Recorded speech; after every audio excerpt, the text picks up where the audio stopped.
WhatsApp guys, welcome back once again. So दोस्तों, आज की फिल्म जो एक्सप्लेन करने वाले हैं उसका नाम है डिगिंग टू डेथ, मतलब डिगिंग टू मौत, या फिर ये बोल सकते हैं कि मौत तक किसी चीज़ को ढूंढना, उसको खोदना। तो चलिए कहानी की शुरुआत करते हैं। मूवी की शुरुआत में हमें एक घर दिखाया जाता है जहाँ पे एक गाड़ी आके रुकती है और उसमें से डेविड नाम का आदमी निकलता है। दरअसल ये पूरी कहानी इस आदमी के आसपास ही घूमती है और यहाँ हमें पता चलता है कि हाल फिलहाल में ही डेविड का डिवोर्स हुआ है, इसी वजह से उसने ये नया घर लिया है और उसकी मदद करने उसकी बेटी जेसिका भी यहाँ पर आई हुई है। क्योंकि डेविड का टाइम कुछ खास अच्छा नहीं चल रहा है, इसलिए उसकी बेटी थोड़ा सा उसको सहानुभूति देने आई है। अब यहाँ पर दोस्तों, इस घर को खरीदने में डेविड के सारे पैसे खर्च हो गए, इसलिए अब उसके पास कुछ भी नहीं बचा है कि वो और कुछ खरीद सके। बाद वो और जेसिका पूरे घर को एक्सप्लोर करने लग जाते हैं और तभी डेविड को एक रूम दिखता है जिसके गेट के नीचे $100 गिरे थे। वो तुरंत ही उसे उठा लेता है। अब थोड़ी देर के लिए वो सोच में पड़ जाता है, लेकिन फिर वो उसे इग्नोर कर देता है क्योंकि फ्री के पैसे किसे नहीं अच्छे लगते दोस्तों। अब यहाँ पर उन्हें एक और चीज़ पता चलती है, जो इस घर के पहले ओनर थे वो अपनी सारी महंगी चीज़ों को यहीं छोड़कर चले गए थे, जिसमें फ्रिज, ओवन जैसी चीज़ें थी। पर डेविड को लगता था कि शायद वो लोग ज़्यादा जल्दी में होंगे, इसलिए इसे छोड़ के यहाँ चले गए। अब ऐसा क्यों है आपको थोड़ी देर में पता चल जाएगा, वो लोग सामान क्यों यहाँ पर छोड़ के गए हैं। अब दोस्तों, घर को एक्सप्लोर करते करते रात हो जाती है और दोनों साथ में डिनर करते हैं। उनकी बातों से सुन के पता लगता है कि उन दोनों को पैसों की सख्त ज़रूरत है और डेविड बताता है कि उसका जल्दी प्रमोशन होने वाला है, जिससे उनकी पैसों की कमी खत्म हो जाएगी। इसके बाद जेसिका अपने घर चली जाती है और डेविड आराम से जाके सो जाता है। अगले दिन उसके घर एलन नाम का आदमी आता है, जिसे डेविड ने अपने बैकयार्ड सही करने के लिए बुलाया था। एलन सारी चीज़ों को देख के चला जाता है और दोबारा अपनी टीम के साथ आने को बोलता है। इसके बाद डेविड का दोस्त मार्क भी उससे मिलने आता है।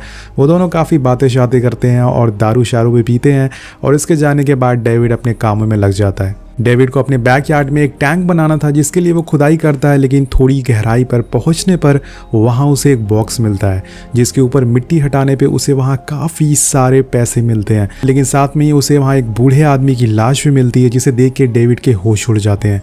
लेकिन वो कहते हैं ना कि तुम्हारे पास पैसा है तो लोग पूछेंगे कि तू कैसा है। यहाँ भी वही हुआ था, डेविड को उन पैसों की लालच आ गई थी और उन सबको वहाँ से उठा के वो घर लाता है। उसे चेक करने पे उसे पता चलता है कि वो सारे नोट असली हैं। अब डेविड का खुशी का कोई ठिकाना नहीं था। दूसरी तरफ उसे कुछ समझ भी नहीं आ रहा था, क्योंकि उसने बैकयार्ड में एक लाश देखी थी। उसे फौरन पुलिस को इस बात की खबर करनी चाहिए, लेकिन अगर उसने पुलिस को फ़ोन किया तो वो पैसे भी चले जाएंगे। इसलिए डेविड खुद को काफ़ी समझाता है और जाके सो जाता है। पर बीच रात में उसे कुछ आवाज़ें आती है जैसे कि कोई घर में चल रहा हो, लेकिन चेक करने में उसे वहाँ कोई नहीं मिलता। अब अगले दिन वो अपने ऑफिस पहुँचता है, जहाँ वो अपने दोस्तों से पैसे के बारे में पूछता है, जैसे कि उसके अंकल के पास $2 मिलियन हैं, क्या वो उन्हें बैंक में जमा करा सकता है।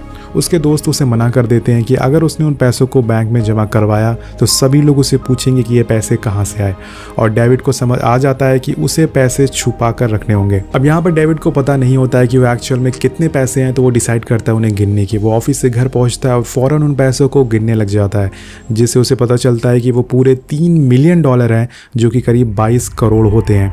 वाह दोस्तों, फ्री में 22 करोड़ उसे मिल गए हैं और ये पैसे दोस्तों उसकी सोच से भी ज़्यादा होते हैं। वो उन पैसों को उसी रूम के पास रख देता है जहां उसे कहानी की शुरुआत में $100 मिले थे। इसके बाद वो खुद को दोबारा समझाता है कि वो जो भी कर रहा है वो बिल्कुल सही है, लेकिन उसे कुछ अच्छी बातें भी उसके दिमाग में आती है, जैसे कि क्या पता उस इंसान के परिवार वाले उसे ढूंढ रहे हों, इसलिए उसे इसके बारे में पुलिस को बता देना चाहिए।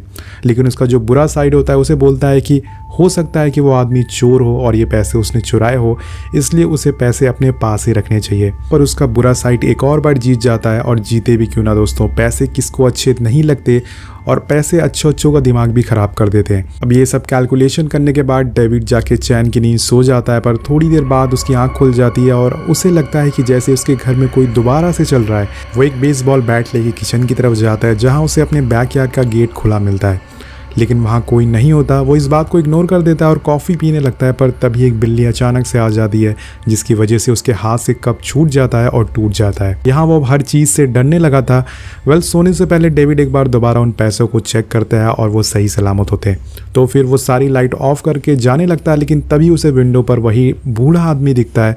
वो उसे देख कर काफ़ी डर जाता है और जल्दी से बैकयार्ड में जाता है। वहाँ जाके उसे पता चलता है कि वो उस बॉक्स को ढकना भूल गया था। उसे खोलने पे वो आदमी उसे वहीं मरा हुआ मिलता है, लेकिन उसके पैरों पे मिट्टी लगी थी, जिसे देखकर डेविड को हल्का सा शक होता है कि कहीं वो आदमी जिंदा तो नहीं है।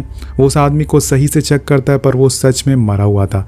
डेविड वापस आके सो जाता है, लेकिन इन सब चीज़ों की वजह से डेविड का काम में बिल्कुल ध्यान नहीं लग रहा था, जिसकी वजह से उसके बॉस भी उसे काफ़ी नाराज़ हो जाते हैं और उसका सारा ध्यान उन पैसों पर और उस बूढ़े आदमी पर था। इस वजह से उसका प्रमोशन भी अब पक्का नहीं होने वाला था। अब जब डेविड घर पहुंचता है तो उसे पैरों के निशान मिलते हैं, जिसे देख के उसे लगता है कि शायद वो उसके ही हो सकते हैं, लेकिन चेक करने पे उसे पता चलता है कि ये किसी और के हैं।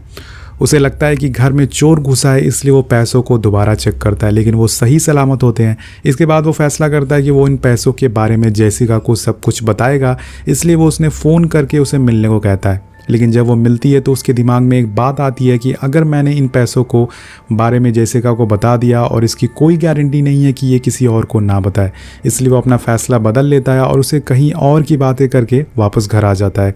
अब वो पूरे दिन रात उन्हीं पैसों के बारे में सोचता रहता था और थोड़ी देर बाद वो सोने से पहले ब्रश करता है और उसे ऐसा लगता है कि जैसे उसके बैकयार्ड में कोई घूम रहा है।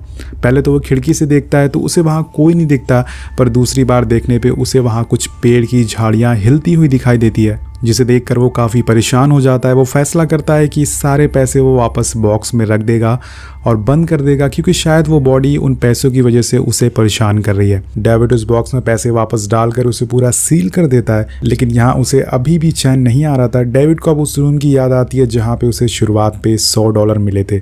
मतलब इस बंदे के अंदर कीड़ा है, चैन से ये रह नहीं सकता है।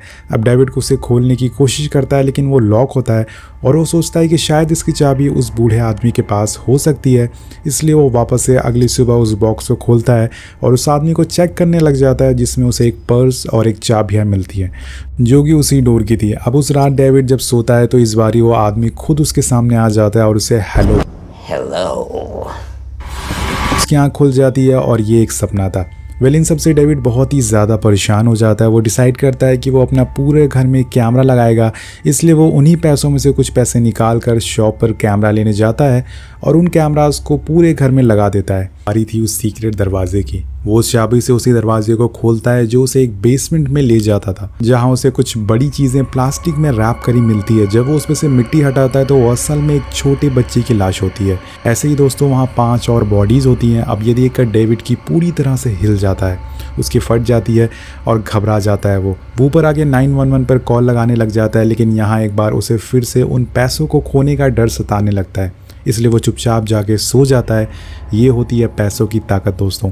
अब बीच रात में फिर से उसे किसी के चलने की आवाज़ आती है, लेकिन अब उसने कैमरा लगा रखे हैं तो वो फ़ौरन उठता है और अपने रूम में लगी कैमरा रिकॉर्डिंग को चेक करने लगता है, जहाँ उसे वही बूढ़ा आदमी दिखता है चलते हुए जो उस बेसमेंट के गेट के आगे खड़ा हुआ था। अब डेविड को यकीन हो जाता है कि ये सारे काम यही बूढ़ा आदमी कर रहा है। डेविड वहाँ से भागते हुए वहाँ पहुँचता है, लेकिन वो आदमी उसे वहाँ नहीं मिलता, इसलिए वो बैकयार्ड में जाता है, जहाँ जाते हुए उसके पैरों में वही टूटा हुआ कप चुभ जाता है। लेकिन वो फिर भी जैसे तैसे उस बूढ़े आदमी के बॉस तक पहुँचता है और उसे हटाने पे वो आदमी उसे वहीं तरीके से लेटा हुआ मिलता है जैसे सुबह था। अब डेविड उसका कॉलर पकड़ के उसे चीखते हुए कहता है कि मेरे साथ खेलना बंद करो वरना बहुत बुरा होने वाला है, मुझे पता है तुम जिंदा हो, और इसे खड़े होने को बोलता है। लेकिन वो आदमी कोई रिस्पॉन्स नहीं कर रहा था।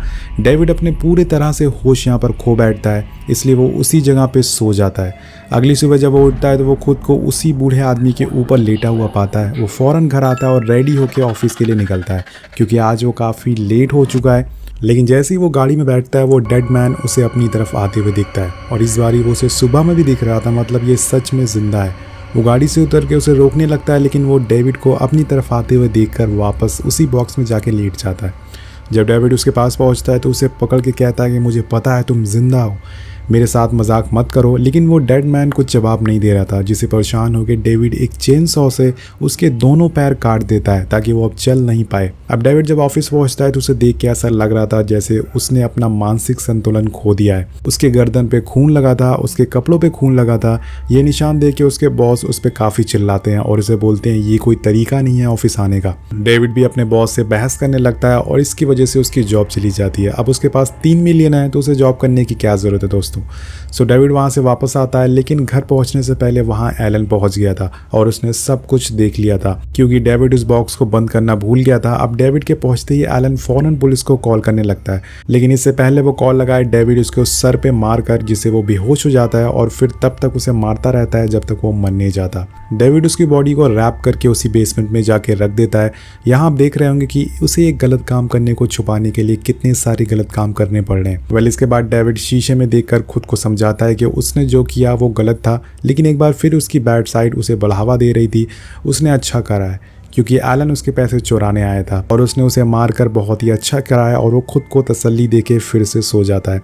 पर वहीं दूसरी तरफ उसका दोस्त मार्क उसे काफ़ी कॉल कर रहा था उसे मिलने के लिए, लेकिन डेविड एक बार भी उसका कॉल नहीं उठाता। अब थोड़ी देर बाद एक बार फिर से अलार्म बजता है। डेविड उठकर फ़ौरन कैमरा रिकॉर्डिंग जाकर चेक करता है और उसे वही आदमी किचन में दिखता है। वो एक बेसबॉल बैट लेके नीचे जाता है उसे मारने के लिए, लेकिन वहाँ पर वो बूढ़ा आदमी नहीं बल्कि मार्क खड़ा हुआ था जो उसे मिलने आया था।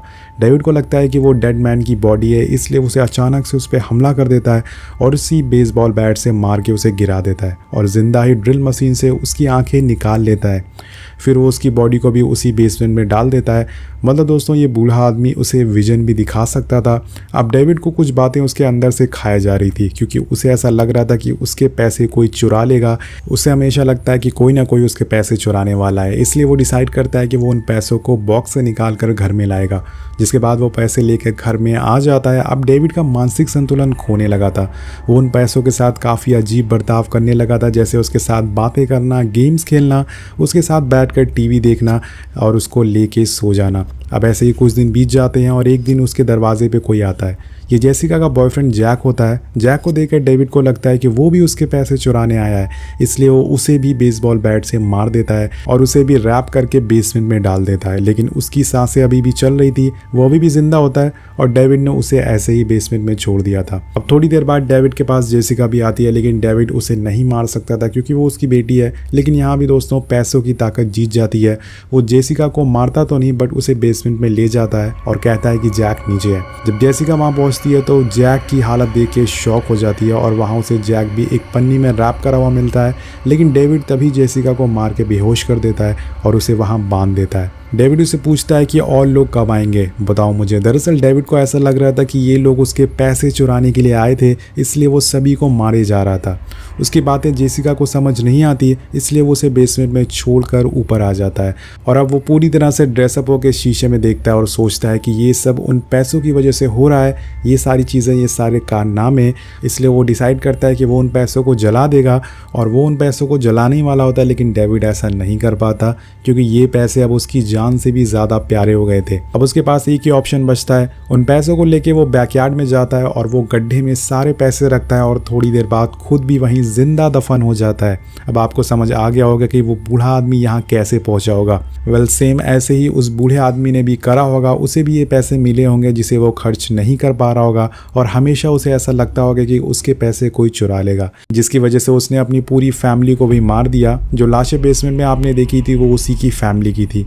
फिर उन्हें बेसमेंट में रख दिया और फिर बाद में वो उन पैसों के साथ खुद ही जिंदा दफन हो गया, जैसे डेविड को आपने देखा भी। उधर दोस्तों एक तरफ अब जैक तड़प तड़प कर मर चुका था और जेसिका भी वैसी लटकी हुई थी। शायद हमेशा के लिए वो भी ऐसी लटकी रहे और उसकी भी मौत हो जाएगी, जिसके बाद कहानी यहीं पे ख़त्म हो जाती है। सो अब आपको समझ में आ गया होगा कि जब फ्री के पैसे मिलते हैं तो क्या होता है। अब आपको ये कहानी कैसी लगी नीचे कमेंट करके ज़रूर बताएगा। मिलते हैं आपसे अगली वीडियो में। Thank you so much watching.